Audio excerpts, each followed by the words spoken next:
Alright guys, what's up? It's your boy Cam and I'm back again with another video. And this week I'm still gonna continue my attacking midfielder training.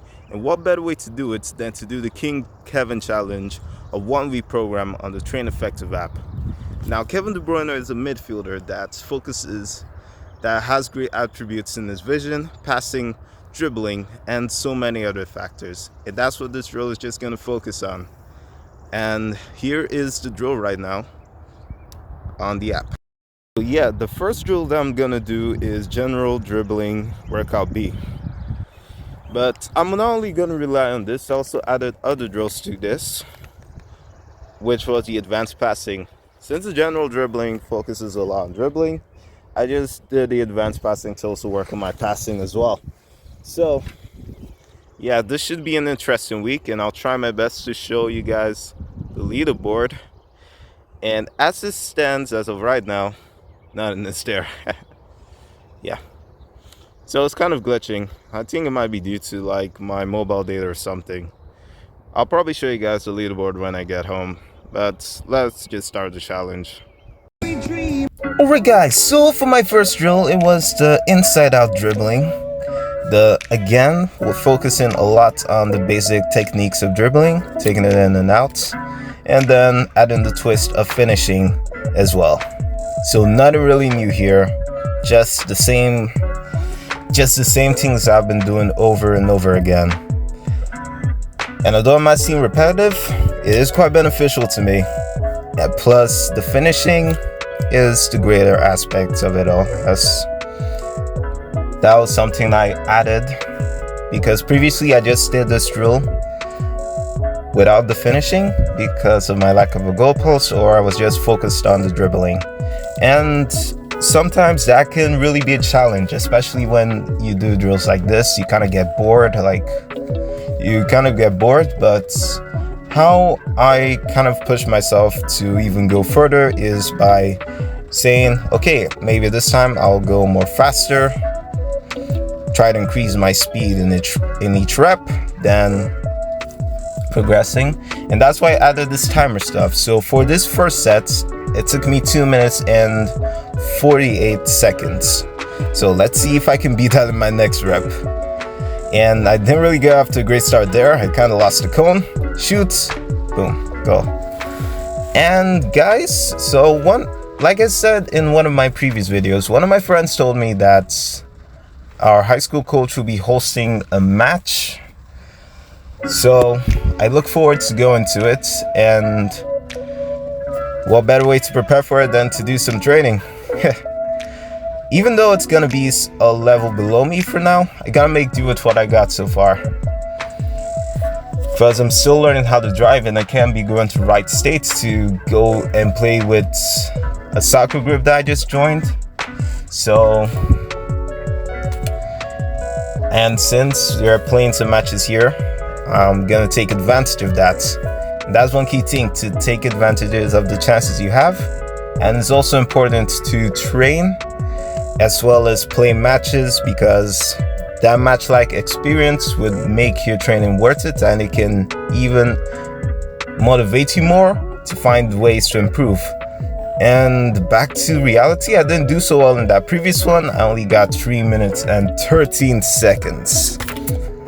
Let's see if I can bounce back now. A great shot over there, a great finish. Yeah. It's kind of weird how I find the saying by Cruyff weird. The hardest thing to do is play football or soccer at the simplest stages. Yeah, it's kind of really surprising, because see all these people do a lot of skills, but it's kind of best to play football at a simple stage, and I keep on knocking out the cones. Maybe I was a bit clumsy that day, but my finishing made up for that. And here I go again, still with the cone not being turned properly. Go once, go past another, it shoots, and what a goal. And much better this time, but not as good as better than the previous one. 2 minutes and 20 seconds. Wow. And I still continue to do a lot of these. And I also tried to add the chip over there. to be a bit cheeky and classic, and that really paid off. Yeesh. But the point of this King Kevin challenge is that it's a drill that focuses on midfielder attributes like dribbling, passing, basically mostly on the technical aspect of it. And the great thing about using this app is I'm also competing against others who are training, so I can look at the leaderboard to see who's on top for 1 week, and also give me that feel of trying to compete each day to get better. A great shot? Nah, not a great shot. That was terrible, went over the bar. But hey, it's good to be making some of these mistakes in training so I know how to shoot better next time. And that took me 2 minutes and 54 seconds, my fourth best, and I averaged a time of 2 minutes and 48 seconds. And the next one I did was high juggling, and of course, I didn't fare much well in this at all. It was not really my best cup of tea. It was pretty hard, hit the ball, then usually I control it, but to keep on doing keepy uppies after that was pretty difficult. I could only manage one, but hey, I keep training to get better and I'll master it. A lot of you might be saying, what's the point of this? It's not really, you're not gonna use it in a match, and that's where you're wrong. It works on your first touch and your ball control and confidence. Makes you receive it, then take on the shots. And another key thing to do this is by looking to your side to make it more match real, which is the aim of each training session that I do. I try to make it as match realistic as possible to compensate for the lack of people there. And back to the timed drills, or the drills that required like a certain amount of time for me to finish them, was the zigzag.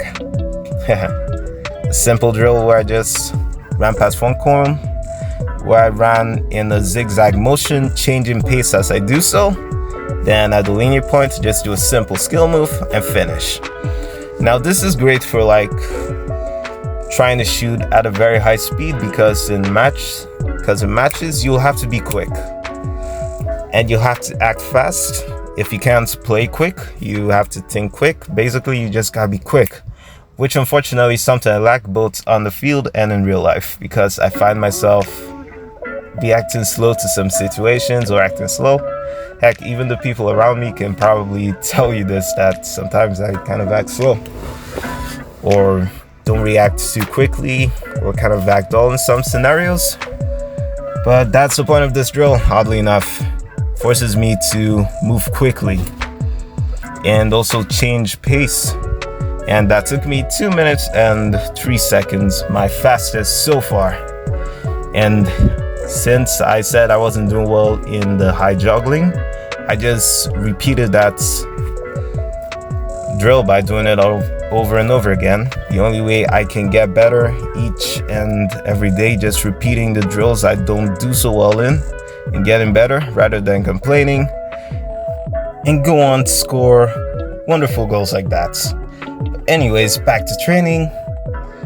Yeah, this drill really pushed me a lot. So that's going to be one of the drills I'll be doing over and over again, the zigzag. Even next week, when I won't be doing the Kevin De Bruyne challenge, it's just going to be one of the drills I focus on so I can get better at change of pace. And that's another crucial thing, is to keep on doing these drills over and over again, because the first time I used this app, I only focused on one drill and that was it. But over time, I kind of learned to do those, pick out certain drills and do them over and over again. And you can kind of apply the same to studying and many other things, just working on the skills you're lacking at and keep on working on them day by day. And that only took me 2 minutes and 8 seconds. And the next drill that I did was the inside dummy. And as you can clearly see, it's kind of like the inside out, but there's only one difference. I don't go on the outside. Instead, I do a fake inside and push it the other way. And push it the other way, then score. at the end I just do any skill I want to do and score. So yeah, the first time I tried this drill it was a bit tricky, but after doing it over and over again and realizing the technique, I got it. And that only took me 1 minute and 23 seconds, doing a total of 5 reps for each. Again, I couldn't really show the whole thing, I only showed glimpses and highlights of it. But yeah, this drill was tricky to do, but once I kind of memorized the patterns, I just kind of got it. But memorizing the patterns isn't going to be enough. I just have to try to make it second nature.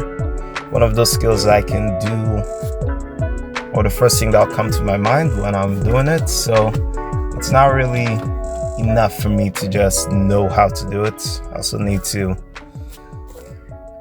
make it a part of me so that I can use it in games and full defenders. So yeah, that's really the point of training, to try to make moves second nature, and so that you feel comfortable with them when doing it in games, because it's more uncomfortable to have that, it's better to have the uncomfortable feeling on training so that I can know where to improve on, rather than going to games and feeling a bit more nervous. Then again, a great shot and a great goal, and that took me 3 minutes and 4 seconds. Mostly because of the chances I missed. And that's another thing, if I miss a chance, okay, so I kind of learned this thing from a Train Effective video by Nick Humphreys. He kind of mentioned how he gave himself an ultimatum if he missed chances in training. So this is basically mine. If I miss chances, I would have to do them. So first of all, I'll just set up in my mind how many I want to get. Most of the time it'll be 5 or 4, or it'll mostly be 5 out of 6 shots at least, or 6 out of 6, because I'm training in an open net, so there's not really a reason for me to be missing those chances. And again, I try to aim for the corners of the net, so not really the center. And yeah, this one took me less time because I got my shots down better. And the final drill that I did was freestyle drills. Yes. So that was the last of the general dribbling B. It was just like a 2 defender freestyle, but unfortunately I do not have defenders, so I'll make it up with cones. And the best I can do is to quickly change my pace and react quickly and score, going at different sides each time. The things I do. But anyways, I'll try to find someone who will be free. It's one of my friends who are going to be free this week or around this time, so that I can train better. So yeah. And the freestyle took me 2 minutes and 27 seconds, and that was a wrap for the General B Challenge, General Dribbling B Challenge. So I finished day 1 of the KDB Challenge, but that was not the end of my training. I also worked on passing, and the thing with passing is that I try to do them, if I do a certain amount of drills, I'll put dribbling and shooting first, then passing as the last one. I mostly work on my passing when I'm a bit fatigued or tired, because that's one of my best traits as a soccer player. My dribbling is not really that great, but my passing and vision is probably one of my best traits. So yeah, I'm mostly suited as a midfielder, but my natural position is as a winger, but I can do a decent job in midfield. So yeah, I just do pass and turns. And one thing I really need to improve on in my actual game is actually playing quickly and scanning ahead of time, because I noticed that was most of the time I lose the ball, not also reacting quickly. Again, the weakness I said I had earlier, it's not thinking quick enough, which is a weakness I have both in soccer and in real life. And it's really annoying, especially to those that are close around me. They'll tell you this, that sometimes I kind of react slowly to the situations and things. So that's I guess it's kind of true how they say how you play on the pitch is how it's kind of what you show in real life, I guess. So yeah, I just did different varieties of passing, pass and turn, one touch passing, and two touch passing. So yeah, that's about it. And I finished it off with some high wall passes. And yeah, that was about it. So that's the end of the video. Leave a like and subscribe. And tell me who you think the better player is, Kevin De Bruyne or Thomas Muller. Yeah. Comment down below who you think the better player is. And I'll see you guys in the next video. And again, leave some comments and feedbacks on what you think I need to improve on. Because, like I said earlier, I don't really know. There's some things that I know and some things I don't. It will really be helpful if you can give me some good feedback so I can see where to improve on, both in my videos and soccer-wise. So I'll see you guys in a bit.